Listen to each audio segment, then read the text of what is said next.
Hello, Daniel here. Checking out the Craftsman toolbox. $6.49 at the top, $7.49 for the bottom.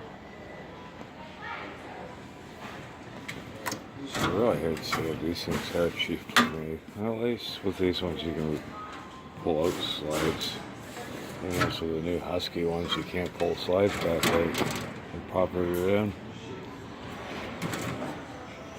Alright, so 8 drawers top, 10 drawers in the bottom.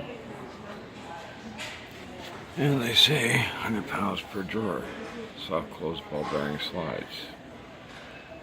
1,500 pounds static load rating. Alright, only problem being, if each drawer is supposed to be 100 pounds, 18 drawers, that's 1,800 pounds. I want to say the wheels don't look too bad. But, yeah, 1,800 pounds plus the top. Oh, definitely don't think it'll take the weight. Alright, like, comment, subscribe, share. Hey, stop by, say hello. Daniel out.